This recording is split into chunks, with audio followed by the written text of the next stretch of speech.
Bismillahirrahmanirrahim. Assalamualaikum warahmatullahi wabarakatuh. Kami akan mempresentasikan hasil diskusi kami dengan tema pendekatan teori belajar kognitivistik dan implikasinya dalam pembelajaran. Materi ini disusun oleh Muhammad Ridwan, NIM 2002-015-02008. Kemudian Muhammad Rifki Khairuddin, NIM 2002-015-01008. Kemudian Akmal, NIM 2002-015-02005. Kemudian terakhir Yeni Maharaniuddin, NIM 2002-015-02006. Struktur kelompok D. Yang pertama, saya sendiri Muhammad Ridwan sebagai moderator dan sebagai pemateri 1. Yang kedua ada Akmal sebagai pemateri kedua. Yang ketiga ada Rifki Khairuddin sebagai pemateri ketiga. Dan yang keempat Yeni Maharaniuddin sebagai pemateri keempat. Baik, kita masuk pada bab 2 pembahasan. Pembahasan pertama mengenai pengertian teori kognitif. Pembahasan kedua mengenai tokoh teori kognitif. Pembahasan ketiga mengenai aspek-aspek kegiatan pembelajaran aliran kognitif. Pembahasan keempat mengenai pengembangan kognitif siswa. Dan terakhir, pembahasan kelima, implikasi teori kognitif dalam pembelajaran. Baik, saya akan memulai sebagai pemateri pertama. Mengenai bagian A, pengertian teori kognitif. Kognitivisme terkait kognisi atau knowing, yaitu kegiatan untuk mengetahui sesuatu yang mencakup perolehan, pengorganisasian, dan pemakaian pengetahuan. Artinya, kognisi fokus pada memori, atensi, persepsi, bahasa, rasio, pemecahan masalah, dan kreativitas. Menurut Elliot et al. 1996-238, serta peran struktur mental atau pengorganisasiannya dalam proses mengetahui sesuatu. Lefrancois 1988-55. Definisi kognitivisme adalah teori belajar kognitif. Teori belajar yang lebih mementingkan proses belajar daripada hasil belajarnya. Tokoh-tokoh kognitivisme yaitu Jean Piaget, Jerome Bruner, Ausubel, dan Robert M. Guide. Teori belajar kognitif sering disebut sebagai model perseptual.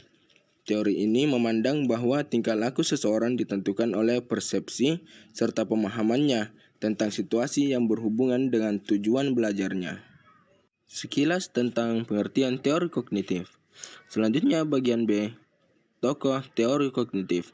Siapa sajakah mereka dan bagaimana pandangannya terhadap teori kognitif?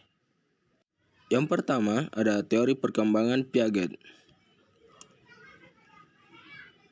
Jean Piaget adalah psikologi pertama yang menggunakan filsafat konstruktivisme, sedangkan teori pengetahuannya dikenal dengan teori adaptasi kognitif. Sama halnya dengan setiap organisme harus beradaptasi secara fisik dengan lingkungan untuk dapat bertahan hidup. Demikian juga struktur pemikiran manusia. Kaitannya dengan perkembangan kognitif, Jean Piaget mengungkapkan tahap-tahap yang harus dilalui seorang anak dalam mencapai tingkatan perkembangan proses berpikir formal. Tahap tersebut adalah tahap sensori motor, usia 0 sampai 2 tahun. Anak yang berada pada tahap ini, pengalaman diperoleh melalui perubahan fisik, gerakan anggota tubuh, dan sensori, koordinasi alat indera. Contoh, anak mulai bisa berbicara meniru suara kendaraan. Kedua, tahap praoperasi, usia 2-6 tahun. Pada tahap ini adalah tahap pengorganisasian operasi konkret. Istilah operasi yang digunakan di sini adalah berupa tindakan-tindakan kognitif, seperti mengklasifikasikan sekelompok objek, menata benda-benda. Contoh dari tahap ini ialah jika ada 5 kelereng yang sama besar di atas meja, lalu kelereng itu diubah letaknya menjadi agak berjauhan, maka anak pada tahap ini akan mengatakan letak kelereng yang jauh lebih banyak. Kemudian tahap 3, operasi konkret. Usia 6-12 tahun. Anak-anak yang berada pada tahap ini umumnya sudah berada di sekolah dasar. Di tahap ini anak telah memahami proses operasi logis dengan bantuan benda-benda konkret. Contoh, seorang anak diberi 20 bola kayu, 15 buah diantaranya berwarna merah. Apabila ditanyakan manakah yang lebih banyak bola kayu atau bola berwarna merah, anak pada tahap pra-operasional menjawab bahwa bola warna merah lebih banyak, sedangkan anak pada operasi konkret menjawab bola kayu lebih banyak daripada bola merah. Kognitif secara kualitas. Anak pada tahap ini sudah mampu mengadakan penalaran dengan menggunakan hal-hal abstrak. Contoh, anak dihadapkan pada dua gambar, yaitu gambar pendek dan tinggi. Anak disuruh mengukur tinggi kedua gambar tersebut dengan menggunakan batang korek api dan dengan klip. Di sini anak diminta untuk membandingkan hasil dari pengukuran tersebut. Berdasarkan hal tersebut, Jean Piaget berpandangan bahwa pada dasarnya setiap individu sejak kecil sudah memiliki kemampuan untuk mengkonstruksi pengetahuannya sendiri. Kemudian B. Teori Jerome Bruner. Teori belajar Jerome S. Bruner. Proses belajar menggunakan teori belajar Bruner pada dasarnya adalah membentuk manusia untuk menciptakan individu agar mampu mempelajari dan mudah memahami suatu materi berdasarkan penemuannya. Menurut Clabaugh mengemukakan tentang teori belajar menurut Bruner bahwa hubungan antara pengetahuan baru dengan pengetahuan terdahulu menghasilkan reorganisasi dari struktur kognitif yang kemudian menciptakan makna dan mengizinkan individu memahami secara mendalam informasi baru yang diberikan. Teori pembelajaran yang terkenal dari Bruner adalah teori belajar yang menggunakan konsep. Yang dimaksud konsep sebagai kategori mental yang membantu mengklasifikasikan objek, kejadian, atau ide-ide pada setiap objek. Setiap gagasan yang membentuk seperangkat himpunan dengan ciri-ciri umum yang relevan. Tujuan yang ingin dicapai melalui proses pembelajaran bukan hanya kecerdasan semata, tetapi juga mencakup bagaimana proses belajar yang mereka lakukan. Kemudian ada C. Teori belajar David Ausubel. Teori Ausubel tentang belajar adalah belajar bermakna. Belajar bermakna merupakan suatu proses dikaitkannya informasi baru dengan konsep-konsep relevan yang terdapat dalam struktur kognitif seseorang. Berdasarkan teori Ausubel, dalam membantu siswa menanamkan pengetahuan baru dari suatu materi, sangat diperlukan konsep-konsep awal yang sudah dimiliki siswa yang berkaitan dengan konsep yang akan dipelajari.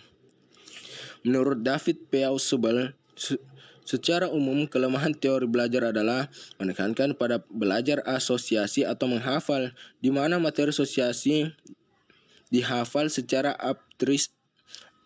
arbitrais. Padahal, belajar seharusnya merupakan asimilasi yang bermakna. Materi yang dipelajari diasimilasikan dan dihubungkan dengan pengetahuan yang telah dimiliki dalam struktur kognitifnya. Ausubel memisahkan antara belajar bermakna dengan belajar menghafal. Ketika seorang peserta didik melakukan belajar dengan menghafal, maka mereka akan berusaha menerima dan menguasai bahan yang diberikan oleh guru atau yang dibaca tanpa makna. Hal ini berbeda dengan belajar bermakna, di mana belajar bermakna ini terdapat dua komponen penting, yaitu bahan yang dipelajari dan struktur kognitif yang ada pada individu. Dan terakhir D. Teori belajar Gagne.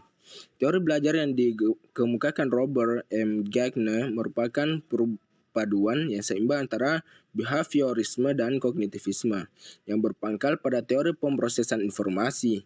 Dalam pemrosesan informasi terjadi interaksi antar kondisi internal dengan kondisi eksternal individu. Stimulus lingkungan mempengaruhi reseptor peserta didik dan masuk ke sistem saraf melalui register penginderaan atau sensory register. Penerimaan stimulus ini adalah persepsi objek yang pertama kali bagi peserta didik. Memasuki ingatan jangka pendek (short term memory), informasi itu dikodekan lagi ke dalam konseptual. Jika informasi itu harus diingat, maka sekali lagi informasi itu ditransformasikan dan masuk ke dalam ingatan jangka panjang atau long term term memory, disimpan untuk diungkapkan kembali. Perlu dicatat bahwa ingatan jangka pendek maupun ingatan jangka panjang sebenarnya tidak berbeda dalam struktur, tetapi hanya berbeda pada cara penggunaannya. Informasi baik dari ingatan jangka pendek maupun dari ingatan jangka panjang bila diungkapkan akan melalui penghasil respon atau respon generator. Penghasil respon akan mentransformasikan informasi itu ke dalam tindakan. Baik, saya persilakan kepada pemateri kedua untuk mempresentasikan materinya. Perkenalkan, nama saya Akmal, NIM 200201502005 dari kelompok D.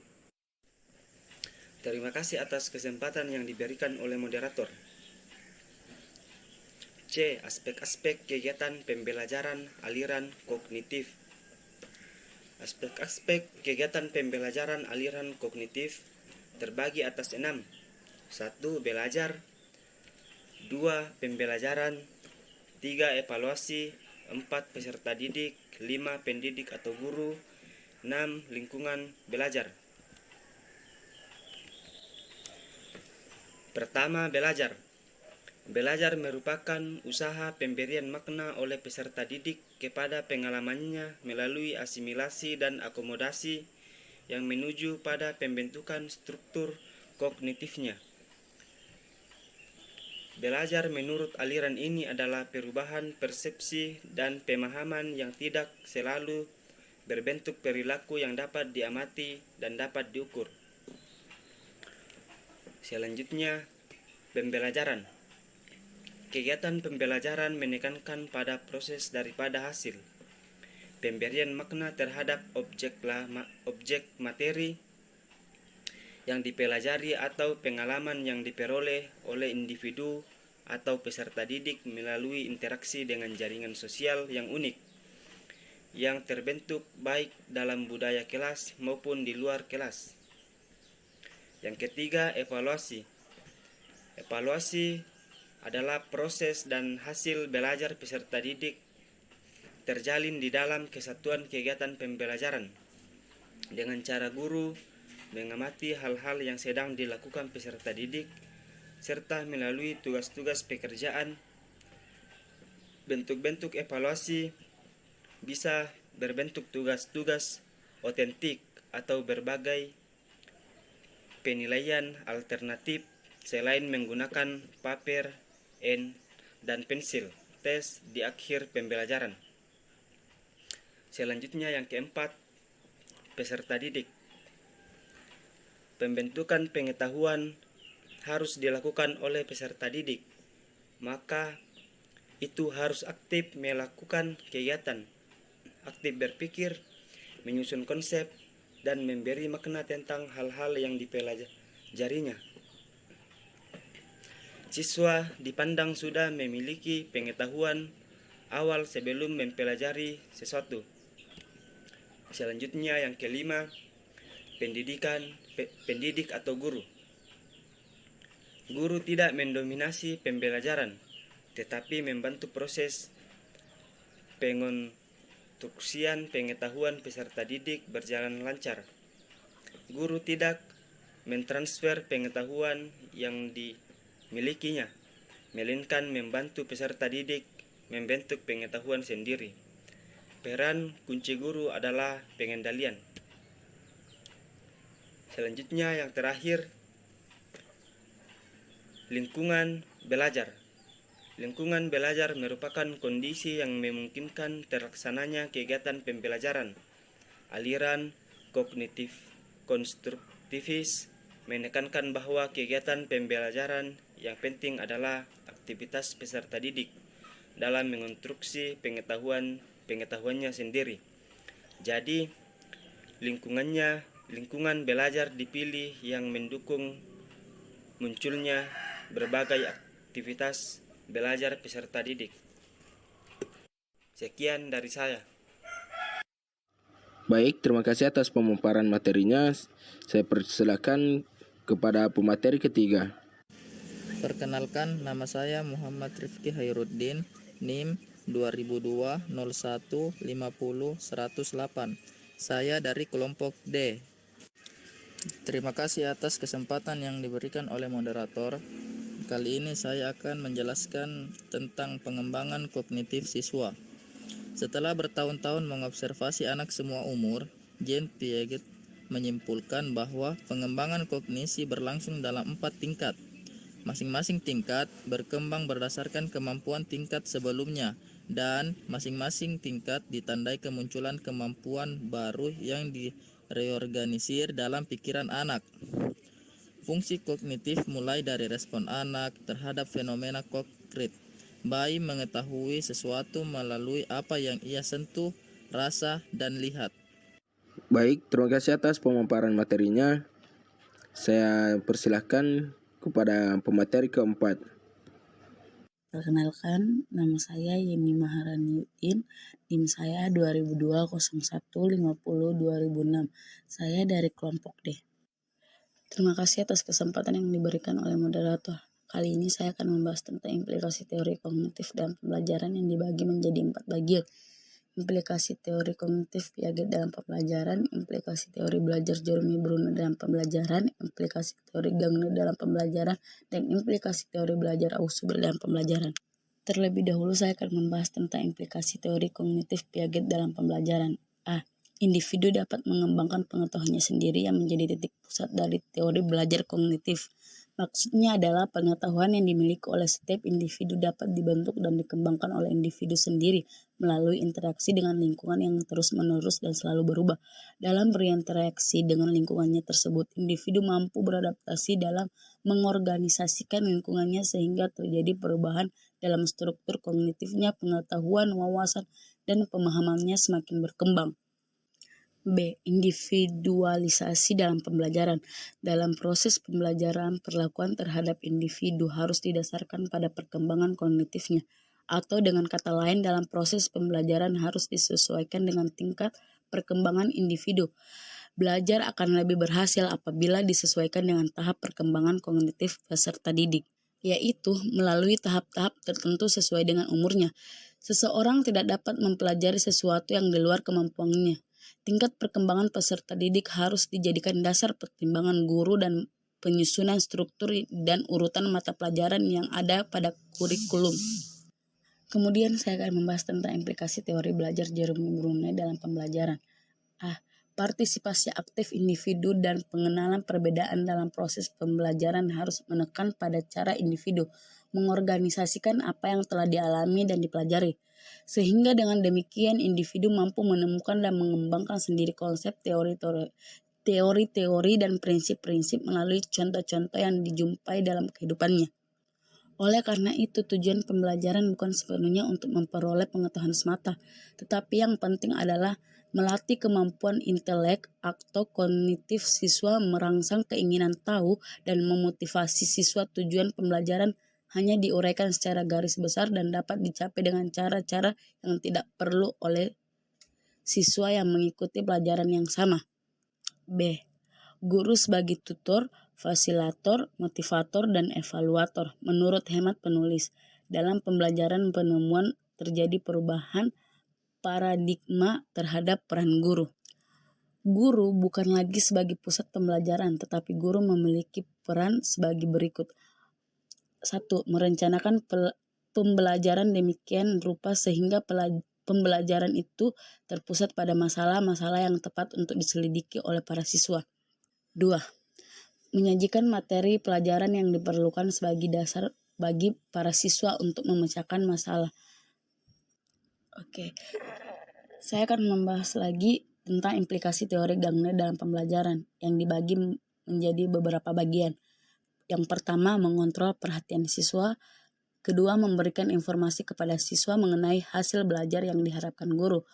Ketiga, merangsang dan mengingat tekanan kembali kemampuan siswa.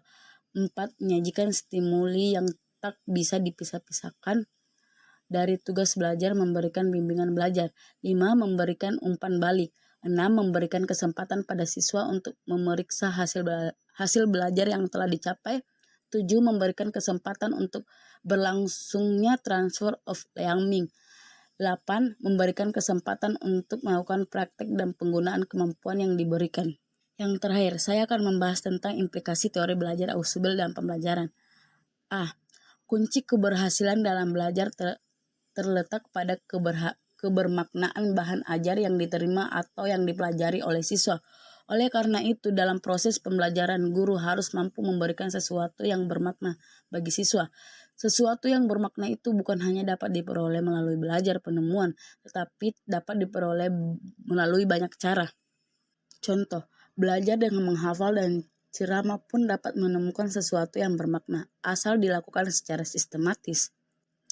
B. Belajar bermakna akan berhasil apabila ada motivasi intrinsik dalam diri siswa menurut Ausubel. Belajar bermakna akan terjadi apabila siswa memiliki minat dan kesiapan untuk belajar. Minat dan kesiapan erat kaitannya dengan motivasi.